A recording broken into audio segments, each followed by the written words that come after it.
So you say that you do personal growth to alleviate the pain of people that you love the most and to make their life a little bit better. Do you believe in actually fixing? I'm sorry to use this Yes, word. yes, good. Very good question. Very good question. I'm going to give you the exact opposite answer that I just gave you.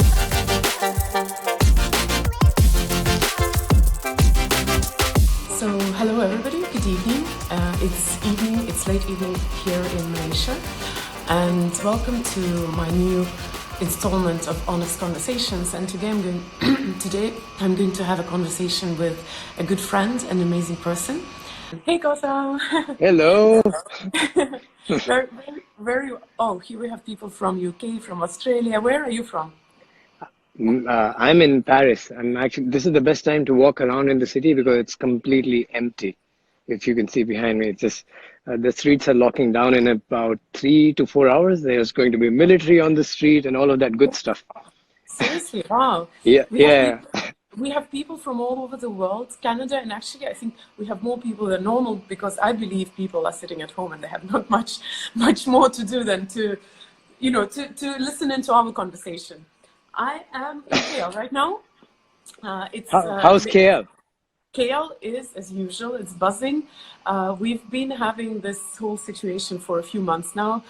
We started off together with China in the beginning, but I am going to avoid actually talking about it today because I want a more regular conversation, the more regular life type of conversation. I just put the kids to sleep, and it's nice to see you. I haven't seen you in a century. Yes, I know it's been a while. It's very good to see you. Yes, thanks. So just for people who are calling in, who are listening and who are joining us, so I know Gautam for quite a few years. Gautam used to work in Mind-Valley, but that's not it. We became friends, and Gautam is running his own event or series of events actually in India. After having been done with Mind-Valley, he started working on personal growth and transformation in India, and Gautam is also a speaker. And what I love to talk about is that actually Gautam has been for me personally, a big teacher and a big transformational catalyst. Thanks to his event, thanks to his influence, thanks to his friendship. So for those who have been in these honest conversations before, you know that I like to talk to people with whom I like to talk. So it's not my usual Mind-Valley authors lineup usually. It's a much more casual thing. And for me, it's more about who I would like to chat with. So welcome, Gautam. Thanks for joining. Thank you so much, Kristina. I don't know if you know the depth of honor this is. I'm literally living in a dream. I joined Mind-Valley, one of the coolest personal growth companies in the world at a time. I think that was 6 years ago. And this to me, it feels nothing short of a dream coming true, having a conversation with you, being introduced by you in such a beautiful way. So thank you so much. Thanks. By the way, I can hear birds. Is that on your end, the birds singing, chirping? They should be. Yeah, there's some trees without any leaves right behind me. I guess they're somewhere here. Is it disturbing? Oh yeah, they are there. No, it's beautiful. It's beautiful. Okay. I feel I'm missing the sounds of nature. Of course, in KL we have plenty of nature, but I live on the high floor, so I don't hear birds. So, okay. Gautam, the thing with these conversations is that there are two common things. First of all, I do like to talk about the things that you're comfortable with, because it's about you, it's your time. So I'd like you to share you. But there is one little thing is that I like to look at everything in life, which actually through your own personal perspective, and you're a perfect person to talk to because you have a lot of self-awareness in everything that you do in your life. And another important thing is that it's very casual, so I never know what I will ask. It might end up being very honest, or it might be just casual and fun. I have no idea. Yes, I know. I'm very happy and terrified at the same time. So I'll ask you the first thing. So you are in personal growth. You're actually a very good speaker. You have an amazing event. You have been in this field for a long time. So you are very in. Mm. But how did you start on this path? As in, you know, we usually live this regular life. We learn some profession, we go to work, and there is no such profession as, you know, personal growth guru or Mm. self-awareness expert or everyday life philosopher. So when did that thing turn on in your head? Ah, yes, that's a very good question. Uh, well, even like you say all the nice things about me, like, but when I go on stage every single time, even to this day, the first strong awareness that I have is that I'm not supposed to be here. So for me, like I grew up literally, and this is no being polite or humble, but I'm painfully aware that I grew up in India in a middle class family. My first full-time job was like $200 a month, right? And the things that I was doing, I was destined to be an engineer like every other good boy in India. And so all of those things were happening. And to me, at the age of 18 or 19, which is where I got introduced to personal growth. And I think it happened to me like because I felt within me like there were things that I was experiencing, even though it was perfect. Like my family, my friends, I've always been like in terms of my friendship, I've always been as rich as you've seen me very, very closely.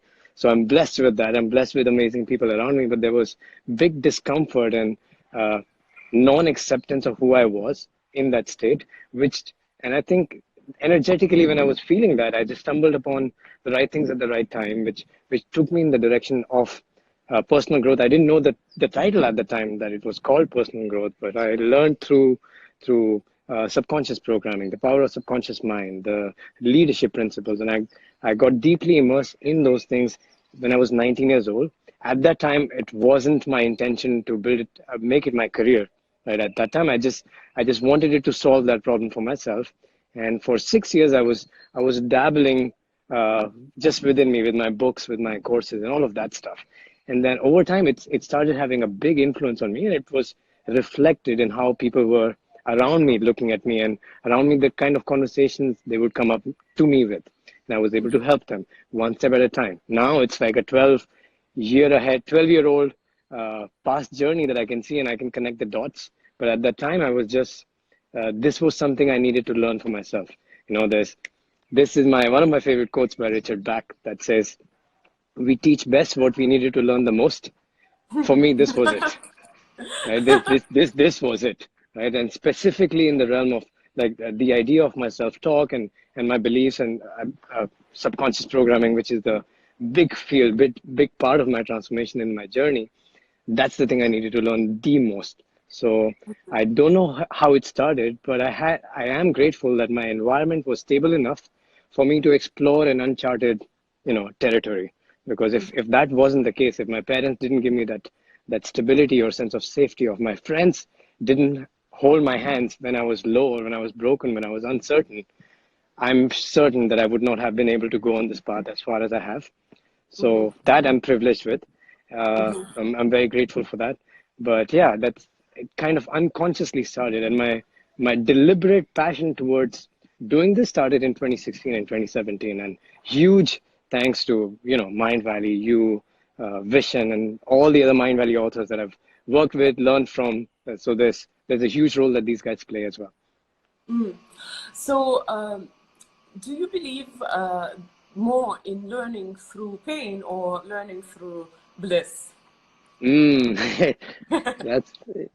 I thought this would be easy. Um, I I think learning happens through both ways, and Uh-huh. in my experience, pain is a great teacher. It's actually the greatest teacher. So I would call it that way. That I don't want to learn through pain, but every time pain comes in, there's every subsequent time, the faith is stronger that, oh, this is here to teach me something. I think the first time it was the hardest to accept, and uh, but once I recognized, oh, there was such a big learning. If I hadn't gotten that at that time, my life would be completely different. And now I can look back at my most painful experiences in my life, and I can't, honestly, I can't not be grateful. And this is some damage, damage good that you're speaking with. But if I hadn't had those painful experiences, I wouldn't be where I am, and I'm really happy. with the kind of things that I get to do. It's the work that I'm doing. It's the closest I've come to experiencing spirituality. Like I completely lose the sense of me as Gautam, and it's beautiful. And it's all of that has happened because of the kind of painful, dark teachers that I think we all have. When I speak about me, I speak about generally all the people that I look up to, admire. They all have this beautiful relationship with pain and fear, both, because all these quote unquote negative emotions are in a way our friends. They come and they are trying to tell you something. And I think the one of the biggest benefits of being immersed in personal growth industry for so long is that I listen to those painful emotions as guides. And what is it trying to tell me? If I'm triggered, or if I'm feeling compared or insecure within me, it's like, okay, where is that coming from? And my lens has shifted from aversion to curiosity. I think the pain does that really well, more than bliss. I'm going to ask another thing, because I know you, of course, right now the interview is a little unfair because I know Gautam a little deeper than a lot of people I'm interviewing. We've had quite a few long conversations ending up in sunrises and things like that. So That's a different interview, Kristina. No, well, we talk about life and philosophy and things like that. Yeah. Yeah. So that's why I want to ask, because I know that you also tend to experience your life very consciously. So whatever happens in your life, you ask yourself, what does it mean? You know, how can I become better? Don't you think it's a little bit of an annoying habit? And does it ever make your life miserable? Yes. Well, it would have if my level of conscientiousness was high, like where I was super, like I do it every time. I don't actually. My sense of discipline is only towards very few skills in life. So not always, but yes, at some point this overthinking or this questioning at every single trigger is hard, which is where I think the balance with spirituality and the real experience. Like, I truly believe that we are limitless beings, and we've had some shared experiences where we've experienced that, and I've had plenty more where this faith has become much more stronger. So to me, I know that I'm a limitless spiritual being having this human experience. So and we will never be free of our, all our pains, all our suffering, all our misery. That's not in our current human form. Oh, somebody is opening their windows. I think they like the conversation behind me. Okay, so what was I saying? Yes. So to me, it's the balance of both, where I don't think we'll ever be free of this, all these emotional baggages that we carry that you can let go through forgiveness or what have you. Whatever that is, like we'll never be free of all of them. But this is the part of human experience to me where the chasing of it is, I get joy in the chasing of it.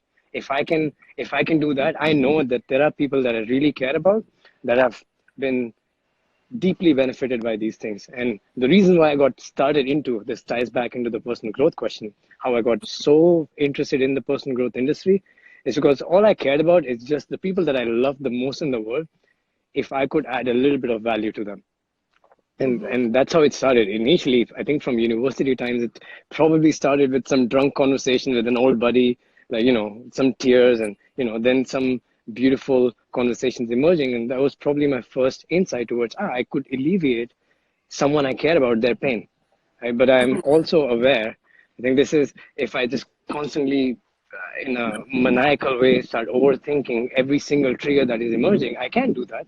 And I have done that. And it is, in those moments, it does make it miserable because it's just never ending. But then there's an opposite belief that, hey, just know it's a game.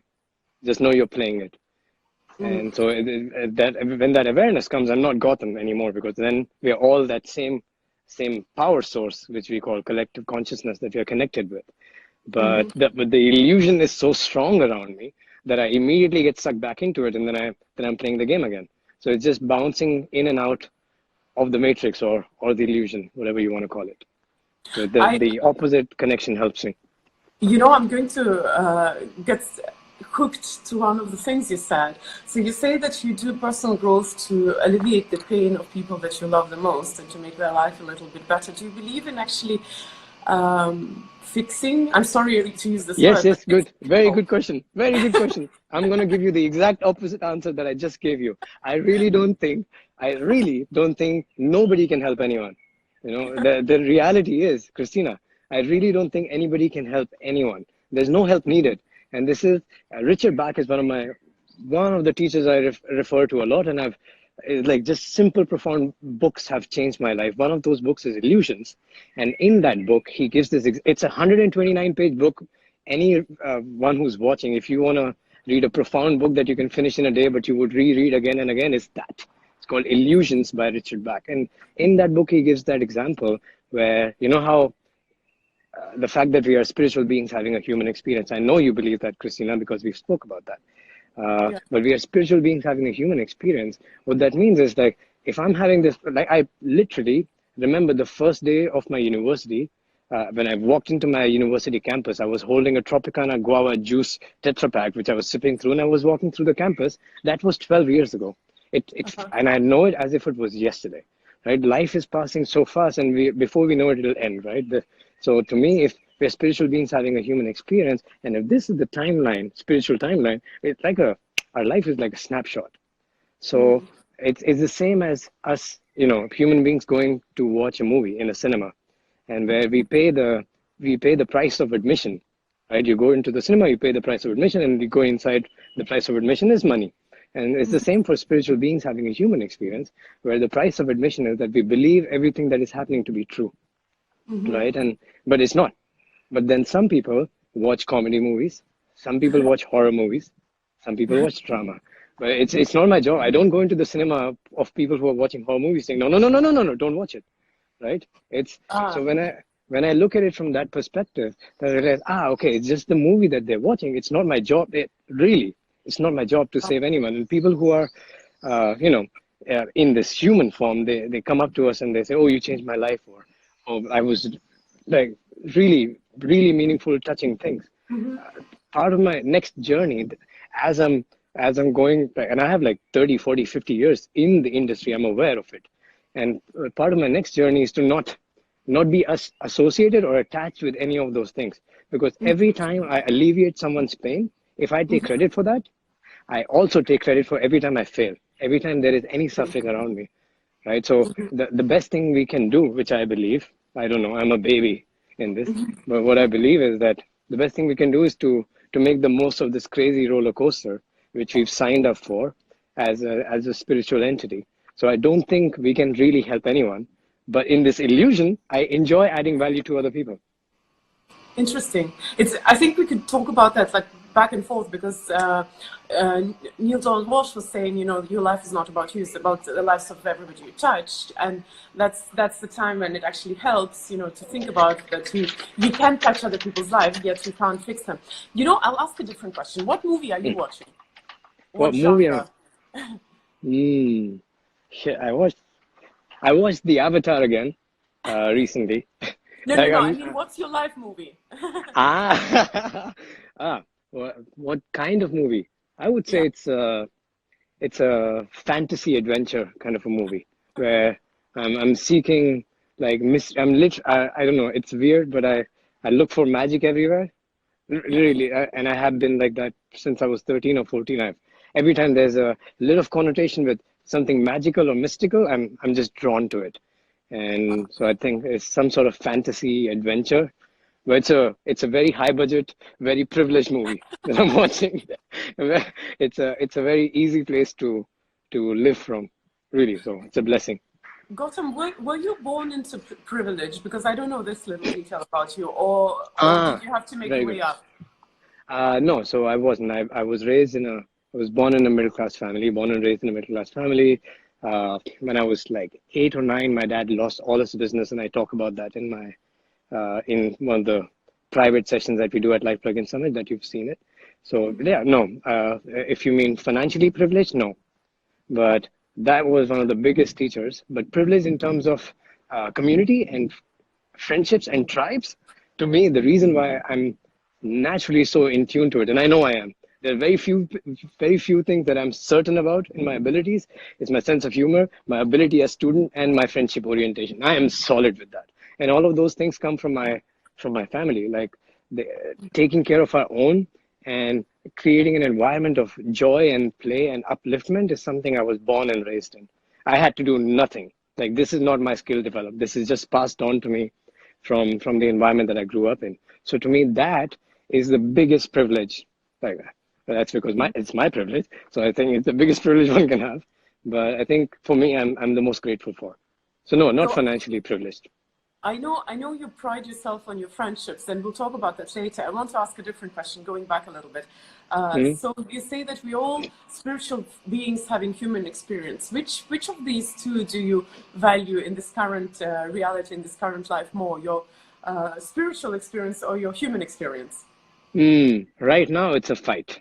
Right in this moment, it is a big fight, and I'm going consciously more towards the spiritual side because of the things that are happening around me. And it's not I'm it's a strange dilemma to be worried about people I care about the most in this world who are much older than me, and they're like in this illusion. I feel worried about their health and well-being, right? So, and it's getting stronger and stronger. So I have to consciously be on the other side every single day. I start with a reset, because if I don't, I'm like in that vicious dark cycle. Because especially in Europe, things were even worse than it may have been in India or Asia. So I think right now there's a fight, but that's also a great growth opportunity for me. This is exactly where I need to be, because if I can get through this and come back to my inner center, inner peace, inner calm, that that level of training will help me a lot in life. So I'm aware of that, and yeah, it's like I'm bouncing in between the two. It's not a balance. It just shook the balance, so it's just trying to find its balance again. Um, I said I don't want to talk about the situation right now, but obviously we can't avoid it completely. So Mm. I won't go deep, but I just want to ask, how do you experience what's going on right now in the world with the panic and the fear and Mm. the danger, whether perceived or Yeah, real? How do you feel about it? We don't have to discuss particulars, but just yeah. the feeling and But it's experience of part it. it's part of our life, so it's part of our experience. So we can talk about it from that perspective. When I stumbled upon it, like we had an event, like a first high-end, like a private mastermind that we did in Bali. So a lot of like fear, because it was right at the edge of it. And then we had like this big 300 people event coming up in April, which we had to cancel. And we're a new business, right? So that what that meant was $35,000 plus in losses. But so that's the first way we experienced it. And what I'm grateful for, though, is that we didn't cancel the event because it was big in the news or anything.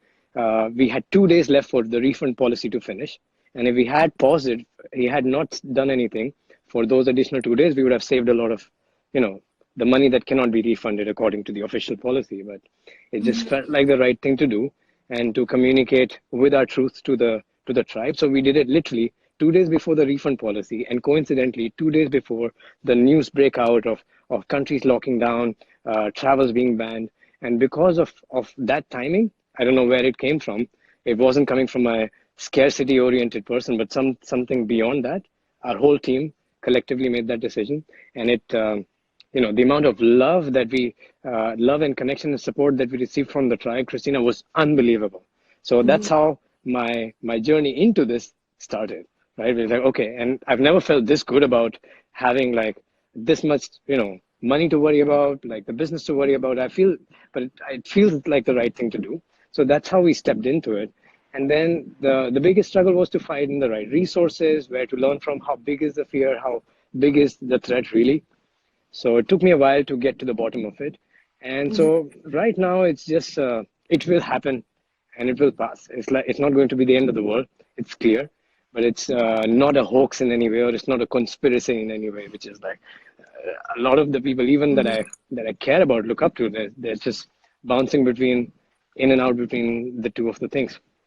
So right now I'm coming to a point of acceptance and taking care of the things that I can, controlling the things that I can within my power to deal with this situation. But I don't have like a stern picture, and I am looking for a lot of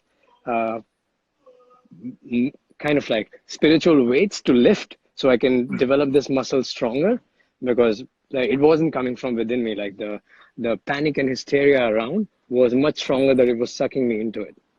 So that's Yeah, I the can state imagine. that I was in. I can imagine. I haven't shared actually how I feel about that. I've been a little silent publicly about this whole experience, but I want to ask you because I have the I want to privilege of know. asking. I want to know your situation too. Tell me. I'll tell in a sec, but I wanted to ask you, do you have, because you're a businessman as well as a spiritual and very kind-hearted, loving person, do you have the temptation to use because you're in personal growth, I mean, you can teach people over the internet without them having to go anywhere. Do Yes. you have temptation to use this situation for your benefit? Because I know a lot of people are, and a lot of businesses are. Yeah. Yeah. And no. No, but if it's also very clear to me, because my heart lies in creating offline experiences. That's a bad business model to be in right now. But Right now, yes.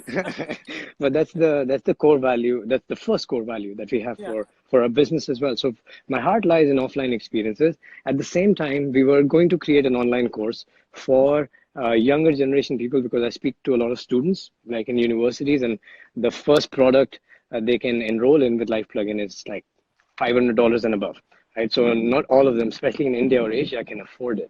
So we are creating like the element of subconscious, the program of subconscious programming, like the way Life Plugin teaches it. So we're turning that into an online program that will be propagated. But that was part of the strategy like a year ago.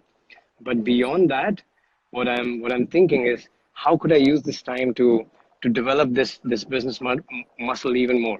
What that means is adding, I think, this kind of Instagram conversations they teach me every time. Do that just for free, not monetize it. And the biggest thing I'm thinking is to do a course. It's like a master's in social psychology. This is the perfect time to do it. So this will help us in our business way more later on. But right now, our focus is to sharpen our sword or knife, so to speak, instead of capitalizing on this. That just doesn't feel aligned. It just now, if you put it that way, I don't think most people will say yes to it. You know, Well, it's, they wouldn't for sure, but you know, I can't help asking the way I feel it. yeah, no. Because But I'm saying, if some people, I'm sure there are some people who are capitalizing on this opportunity. There's also, like, right now, people are betting on it with the stock market, right? Where the stocks are going down, and people are like, oh, this is the best opportunity for us to invest in stocks. So doesn't yeah, feel aligned to me. I may be making a mistake, but it's a mistake I'm comfortable with making. you know what you said your mission and your core value is to give people real life experiences, and my fear coming from Mind Valley is that people are going to become physically more distant. How are you going to create your everyday your real life experiences if, let's say, we start being afraid of hugging each other? Yeah, that's true. Has it ever crossed your mind? Yes, it has. And if that's the state we are in right now, anyway, like for example, personal growth industry right now should see a dip, because Yeah. like if you look at the Maslow hierarchy, right, we are nobody's looking for their self-esteem or self-actualization, because our basic survival needs are at threat, right? So we are immediately going into like taking care of our own and just taking care of our health, ensuring we're stocking up our enough food and everything, right? But if this situation propagates for that long, I don't know how we'll survive that. Then, because we're social animals, there's enough research, data points, as well, right? I Yeah. even spoke about, there's just one TEDx talk just on this, how much I believe in us being social animals and how we are not in alignment with that, with the modern world, with the modern lifestyle that we're living in, right? So to me, I don't believe that it's possible for human beings to not be engaged in a community with people that we care about, in an ecosystem where we want to take care of our own. That is deeply ingrained in our DNA, and when that need is not fulfilled, we have all kinds of issues. Like before coronavirus, right? Paris, which is where I'm walking, 1 out of 5 people are clinically depressed. Right? It's more than any other city in the world, more than the craziest city in the US. Right? It's the number one. Wow. Right? And But that's it's scary because now they're locked up as well. I mean, yeah. being depressed and isolated must be a very hard experience. Actually, no, because when these kind of national catastrophes happen, they actually bring the entire nation together. So it's not just the physical connection, but it just takes you out of your own head. You can start thinking about other people except yourself, right? So every time there's this book by Sebastian Junger, he wrote the book called Tribe. He was a wartime journalist, and he found case studies of people being way happier, wanting to go back into a war zone because that's where they felt happier. So it's the catastrophes and the common dangers that bring people together way more. So the sense of belonging actually becomes stronger. People right now, they like, even the young people, they're fine because like people like us are like, yeah, I know I will not get the virus, but what I should be mindful of is to not meet my older family members because I may pass it to them and they'll get hurt. So we are automatically tuning into how can I take care of each other and not just myself, right? So it's taking us from our selfish mind into a collective mind. So I don't think that's the case. But the point that I was trying to make was that the more we go into the developed, independent, lifestyle-oriented countries, which are like countries or communities or tribes, the more we see the mental health issues, physical health issues, relationship issues, divorce rates, suicide rates. All of them are in the most developed communities, the most quote-unquote independent lifestyle communities in the world. And that's because our success is not in our independence. It is in our interdependence. Right? Yes. So to me, this element of interdependence will never go away. If it does, we're out of business. Then I'll figure out something else to do. But But I think I'm not afraid of that. Come on, Gautam, if that goes away, humanity is out of business, I think. Yeah, right? True, exactly. So I'm worried for a short term, but how it will affect the business. But it's such a blessing. It's a new business, so we don't have way too many employees to worry about letting go of. I don't know how Mind Valley would be managing it, but right, we don't have a big responsibility, big liabilities. So right now we've developed enough experience. There's a good enough brand that we have, and now we can just pause. I can just pause, and now I can take a degree. A master's degree. I don't think I will ever get this opportunity again in my life. So I'm trying to think, same for our team, we're trying to think what are the opportunities that we have now due to this situation that we would not have had and that we could be really excited about. For me, it's a master's in social psychology and creating an online course, online curriculum, and figure out contingency plans for situations like this that may happen in the future. So to me, it's a great teacher to learn from. I just hope that you don't go through your whole master's degree while this is going on. I mean, yes, I hope so. I hope not to, but at least I get a head start. The initial part of the course are the most difficult, so I think I'll have enough time to adjust to that. I was actually also planning to go back to university, but a little earlier than this whole lockdown started happening. I wanted to go back to friendships. Okay. So tell me about your friendships, because you're super proud about that, and why is it such an important part of your life? Okay, the reason why it's the most important part of my life, the most important part, I said that. So I guess it's true now because I said it.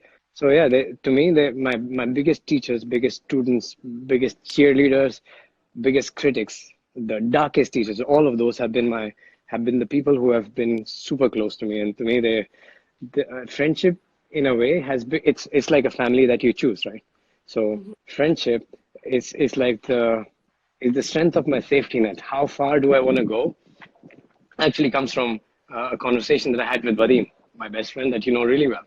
It's like friendships are like a safety net, and the further I go, this is the reason why friendships is the #1 core value for Life Plugin. Because I don't want to just grow alone and go too far. Because the further I go, if my safety net is really far behind, the worst thing that could happen is I'll have to move back with my parents, they'll take care of me, blah, blah. But with my friends, what's happened is the further I go, and if I grow with them, it's like my safety net just grows with me. So I have no fear of going really, really far, dreaming too big, being weird, thinking about the most outrageous things, because I know the worst thing that can happen is my friends will catch me who are right behind me. Right, who are holding the space for me, and I try to play the same role in their life. So to me, it's been the most. I think I received life in this way. I think I was just chosen that way. That my friends will be the universe, the angels. They will be manifested through like my friends around me. So I think it's very very I almost every time I get emotional thinking about this because my friends have been like, have added way too much value in my life. So to me, and I think if more than half of the work that I do is just to give back as a friend, just to be a better friend, because I don't know the amount of love that I've received and support and encouragement that I've received from friends, the people who I care about and who care about me, is just so immense that I can spend the rest of my life trying to pay it back, and it wouldn't be enough. So I hear the motive of support and, you know, the network, because we are social beings, so it's clear. But the topic of our conversation is self-awareness. What part your friendships play in your experience of you yourself? Very good. Oh, this is super good. So yes, so for me, again, a new privilege is that my friends are freaks when it comes to personal growth, because that's the industry I'm in. So like the level of truth that we get into in the first 5 minutes of our conversation is something, if I have to be arrogant and say, most friendship may not even get in months, right? Like in the first 5 minutes of conversation, we go straight into it. So for me, it's the biggest self-awareness tool through friendship is this principle of how we're all mirrors to each other, right? And I think you teach that as well in some shape or form, is that how every single, if I'm triggered by you, if I'm triggered by something that you did, it's just a reflection of my lens through which I'm looking at this reality. It has nothing to do with you, right? So every time there is a trigger, we reflect it back to saying, hey, where is that trigger coming from? You got pissed. Why is that? Right? Where is that coming from? And we go deep really, really fast. And not just like like I would throw it at my friend, or a friend will throw it at me. And it wouldn't just stop there. We would just talk it through until we get to the bottom of it, and until we are high-fiving, laughing at this and how silly life is. You know, so it starts from where this comes from, and they hold a mirror, like my friends hold a mirror in front of me, and I do the same to them. And we don't run away when it gets difficult, because the level of love and acceptance towards each other is just way deeper than the fear of, oh, if I trigger this person, if I hurt this person, maybe it will influence our friendship. So that fear is not there, that our friendship can get influenced by momentarily short-term hurtful experiences. I want to ask you, because I like to ask something practical. Is there any advice you could give to people who are listening about, you know, maybe one practice, one ritual, one tradition that you have to maintain those close, meaningful friendships in your life? Something maybe they can do now, despite the isolation. Okay. Yeah, I don't have an advice. Well, I have like one thought which I will share, but yeah, I'm no expert at this, and I'll probably write in 5 years or something about this. But to me, the thing that helps the most in terms of creating deep relationships is to speak your truth. And I think in these 3 words, there's a lot of depth and homework to be done. So that would be a good practice to do, is the ability to show up as honest, if that means being vulnerable, if that means being rude, if that means being offensive at times, if that means giving harsh feedback at some time, because all of these things are opportunities for you to, you know, show that true mirror in front of whoever is standing, right? So there's just relationships in general, like being a team member, team leader relationship, or a friendship relationship. To me, this is the practice through which I judge myself a lot. So I hold this filter that, was I truthful or was I not? And there are many times that I wouldn't be, because I fail, because I'm human. Right? But like I try to, this is one practice that when applied, it creates only authentic connections. When someone is being really truthful, without any facade, without any intention, like truth is just truth. So when it's presented without any hidden agendas or influential intentions, I think it's the recipe for the most beautiful connections to emerge. Thank you.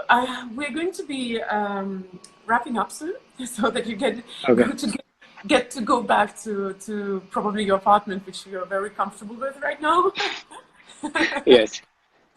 I just want to ask, is there anything you want to share about just this topic we were talking about, self-awareness, something to carry out of this this little conversation we had with you? Because, you know, we talked a little bit here, a little bit there, but like the main point, the main message to the humankind. Well, okay. I don't know if your audience understands it, but it's kind of weird to be put in this spot from my former employer. But, My audience is cool, don't worry. Half of it came from your events. oh, yes. Okay, then. Cool. All right, You know, guys, I have listen a to me huge then. following in India. Well, Thank you I'm very not much. surprised, Kristina. I don't know, in the realm of self-awareness, okay, to me, self-awareness is the awareness of the lens that I'm wearing, through which I'm experiencing reality, and the awareness behind it, that is looking through it. Right? To me, is getting close to both of those things. Most of the work, let's say bye to the guy. Okay. Most of the work is understanding. Actually, level one of the work is to understanding what lens that I'm operating from. What that means is, what are my core values? Really, as I don't know, for people who've been in the personal growth industry, it may just sound cheesy, but core values are like rock solid foundation of who you are, and how like it just accelerates the, if you want to play the game of self-awareness, getting really, really clear on what your core values are. And it's a never ending game, like, because it always evolves.